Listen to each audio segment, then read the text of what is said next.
We will now reorganize the order of business and move on to order number 22.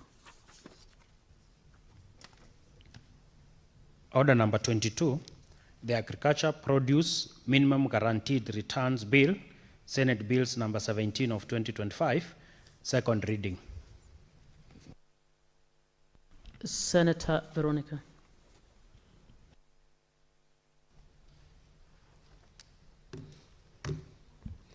Honorable Speaker, I beg to move that the Agriculture Produce Minimum Guaranteed Returns Bill 2025 be read a second time.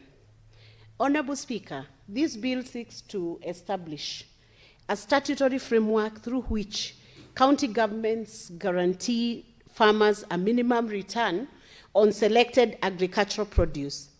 The intent is to stabilize farmers' income, cushion against market volatility, and promote food security.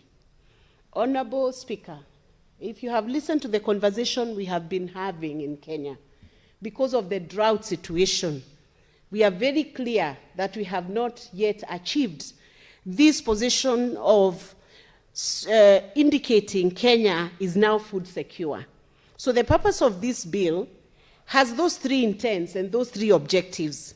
Stabilize the farmer's income so that when farmers invest in farming and in agriculture, they do not incur losses, Honorable Speaker. That we can achieve a position like what has been achieved in the United States and other developed jurisdictions of cushioning the farmers against certain eventualities, Honorable Speaker, including an income that is unstable, Honorable Speaker. We want to reach a situation where we can assure our farmers that when they walk into a bank to seek a facility to support agriculture, investment in agriculture, it will become more predictable and more easy for our farmers to say that if they seek a facility from the banks or from financial institutions, they are able to repay those facilities, Honorable Speaker, and they are also able to earn an income from it, and we can assure our population that we are food secure in our nation.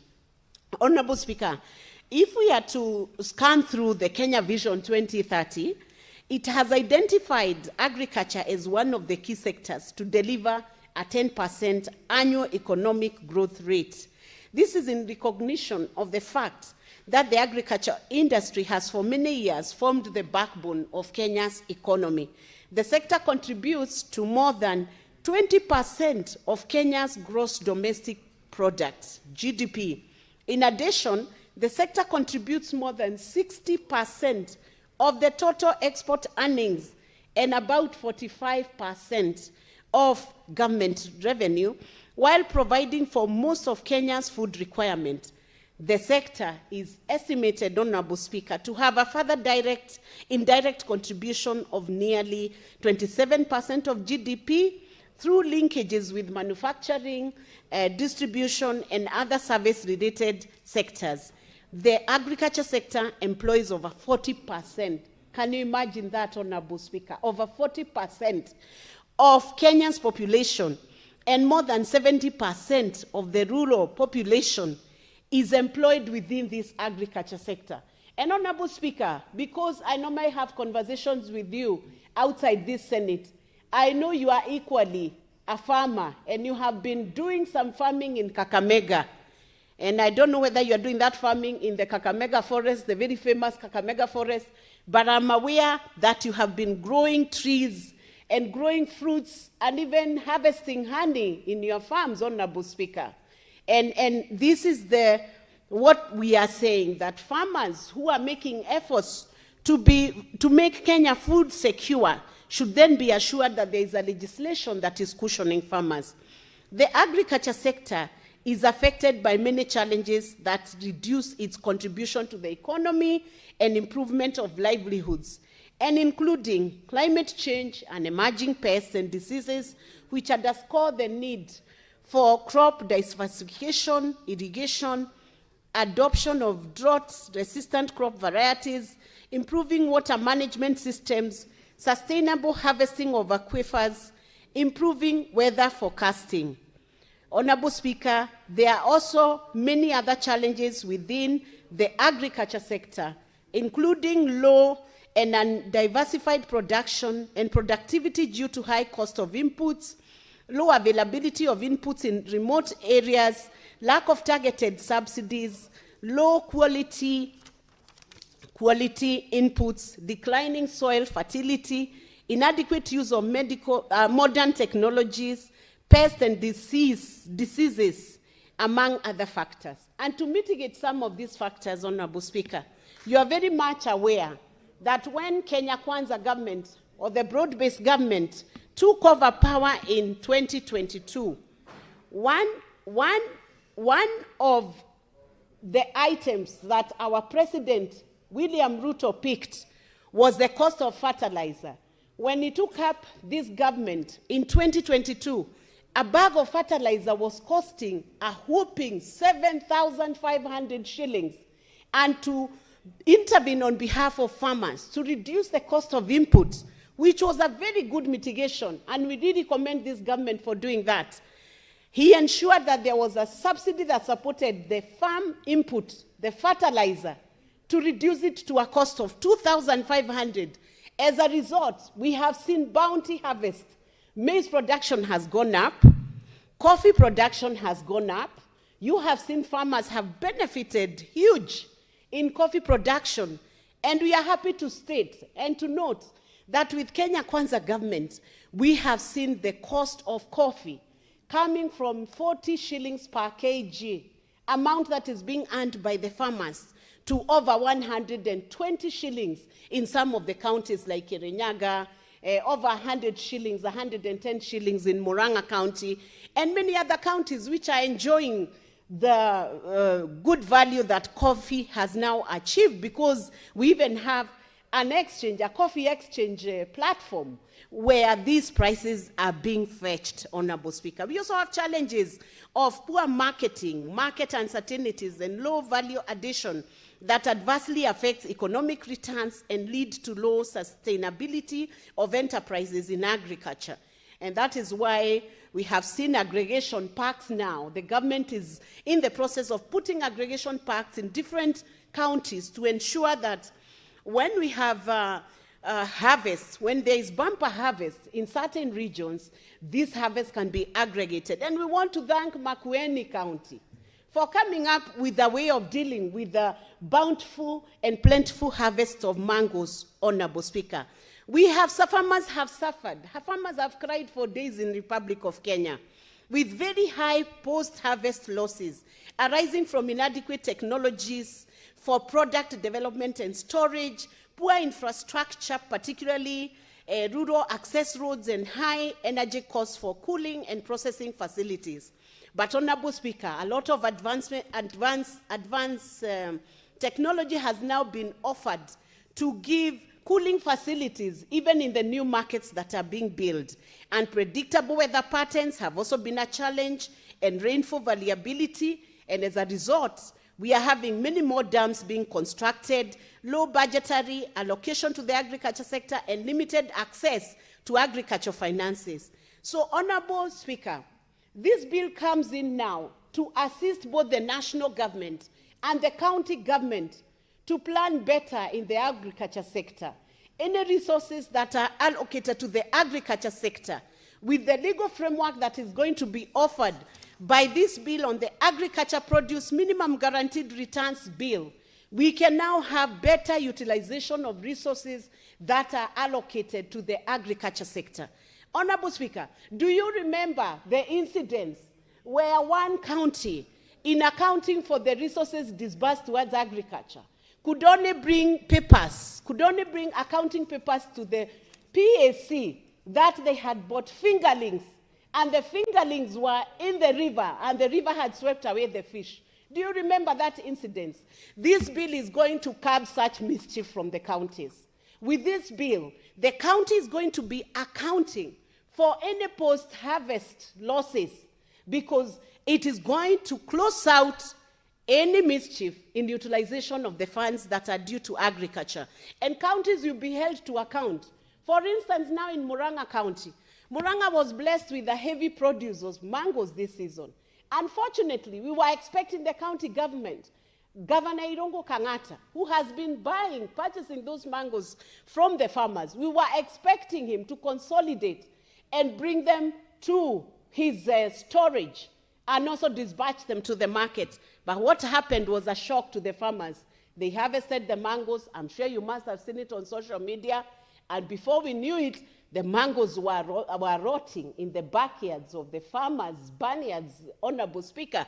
The mangoes were not collected, the mangoes were not purchased, and they were lost. If this legal framework was in place, Honorable Speaker, Murang'a County would have asked the farmers, how many kilos of mangoes have you lost? If you have lost 100 kilos of farmers, you look at the market cost of 1 kg of each mango produce and compensate those farmers so that they are buffered from losses which are unnecessary. Guaranteed minimum returns refer to the minimum amount of money guaranteed by the government to farmers. It could be in form of the subsidies, loans, or grants to the farmers. And the history of guaranteed minimum returns can be traced back to the colonial times. As a part of the war effort, the British government promoted Kenyan agriculture, guaranteed prices and returns per acre, continued marketing control, and other policies were introduced to assist settlers and to increase food production for the troops. So it is not the first time that minimum guaranteed returns are being mentioned in Kenya. The Agriculture Act itself, Chapter 318, Laws of Kenya, now repealed. Unfortunately, some very good sections were repealed, which had extensive provision on guaranteed minimum returns. The repealed act provided for declaration of essential crops, which were necessary for the requirements of Kenya. The Central Agriculture Board would then prepare a program of production and production orders of essential crops and disseminate the same to registered owners or occupiers of large-scale farms. Section 10 of the repealed act provided that every person upon whom a production order has been served would be guaranteed by the government a minimum return of the money for every acre of land appropriate for planting an essential crop. So that bill or that act of parliament, it rewarded effort, and this bill is about rewarding effort. It is not about rewarding a farmer who sits in their farm, produces nothing, and then runs to county government to say, how are you assuring my agriculture is working? It is not contemplative. It is going to reward production. So it's an actual product that has been produced from the farm, which then is ascertainable. It can be measured.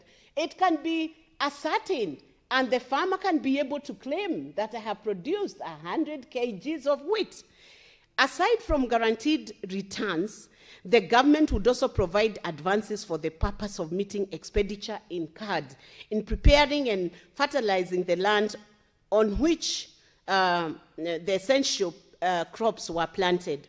The Agriculture Guaranteed Minimum Return Advance Rules 1977 provided for 500 shillings per acre of land on which essential crop was grown. So this is going to encourage people. Instead of being in the cities, you go back to where you have a small parcel of land. You are guaranteed that any return you get from that, any product you get from that land is covered or cushioned by the county government, of course resourced by the national government, and then it becomes easier even to ease of joblessness. There were also guaranteed minimum return loans which were advanced by the government to farmers. For instance, the loans would finance the production of essential crops such as wheat and maize at cash 180 shillings per acre. This was then. Of course, now the value would change. To qualify for the loan, the farmer would be required to own a minimum of 15 acres. So it had a standard.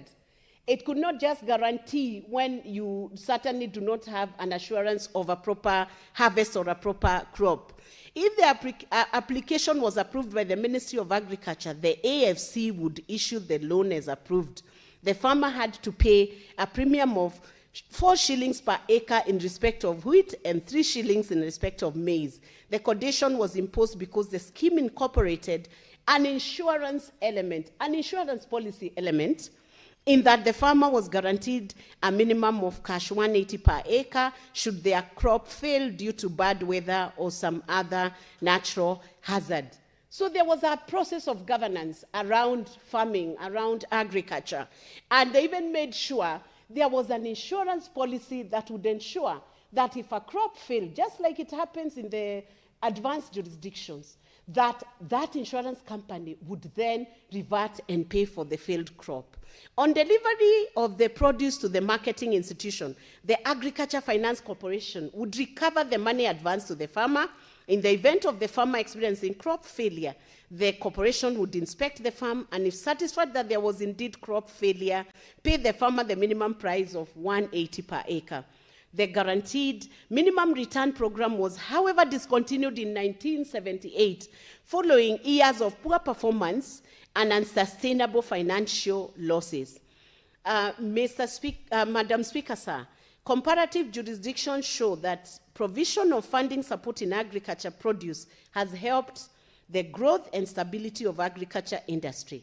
The United States federal Honorable government... Senator, did I hear you say, Madam Speaker, sir? That was a very big omission because I never thought I would fall into that trap, which was started by Honorable Salasia in the National Assembly. And this being the superior chamber, we would not want to fall into that trap of Madam Speaker, sir. Apologies for that. The United States federal government spends about USD 30 billion annually to support its agriculture sector through a wide range of subsidy and support programs, including crop insurance, agriculture risk coverage, price loss coverage, conservation programs, marketing loans, ad hoc and disaster aid. These programs are administered mainly by the U.S. Department of Agriculture, USDA, which runs more than 150 initiatives that provide both direct financial support and indirect assistance to farmers.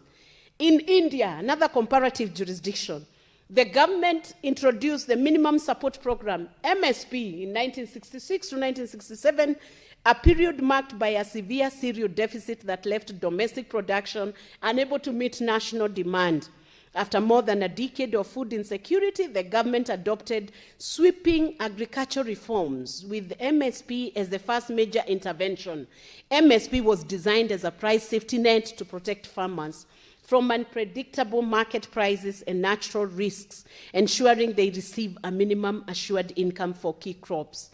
Locally, Murang'a County, 2022 Agriculture Farms Input Subsidy Policy was created to cushion farmers from persistent production and market challenges by lowering the cost of key inputs and stabilizing incomes in two priority value chains, dairy and mango.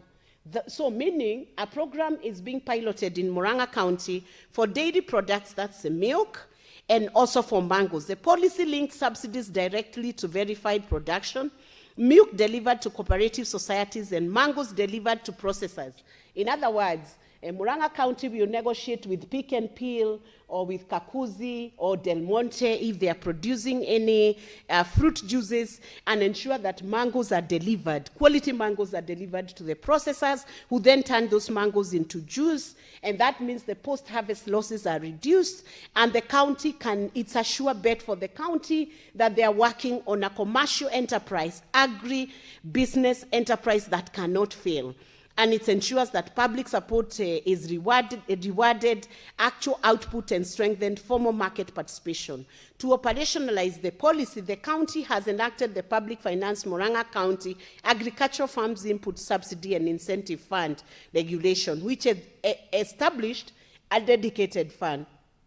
And Honorable Speaker, what we are saying, when a dedicated fund with a clear objective is established by each county, it means the disbursement on agriculture will no longer be used to just maybe distribute a few seedlings to farmers and purport to account for those seedlings in a manner that is so questionable and a manner that does not meet the proper accounting standards. Madam Speaker, sir, the Agricultural Produce Minimum Guaranteed Returns Bill now creates a county-level framework to stabilize the farmer's income by guaranteeing this minimum return when the market prices fall below production costs. Its objective is to cushion farmers from price volatility, promote food security, and support equitable agricultural development across the counties. Counties are assigned the primary responsibility for implementation, including budgeting, resource mobilization, timely disbursement, and monitoring of program impact, as stated in Section 4, which requires counties to approve and integrate minimum guaranteed payment programs within their annual county budget and ensure timely payments.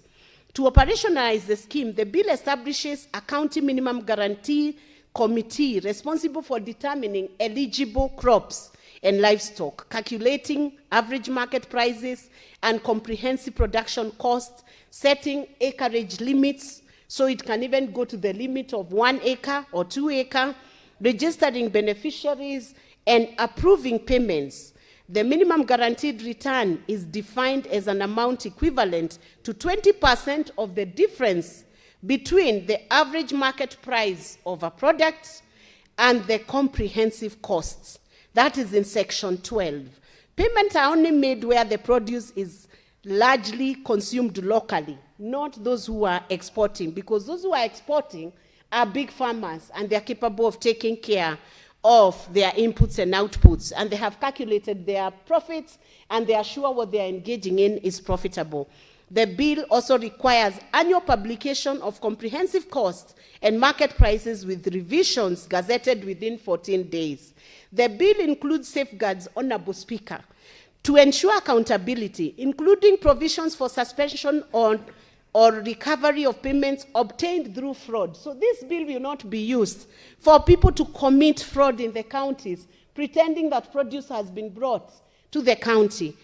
Fraud will be punished, or with error, or with overpayments. Those will be treated as debts recoverable with interest at the central bank rates if anybody purports to take advantage of this bill. And offenses of providing false information or obstructing officials from attracting fines will also be punished with imprisonment. The Cabinet Secretary is empowered to make regulations which county assemblies may enact legislation on how they will register the farmers to benefit, how the application procedures will be, evaluation criteria, and disbursement processes. Overall, the bill establishes a structured, data-driven, and county-anchored mechanism aimed at stabilizing farmers' incomes and strengthening agriculture resilience.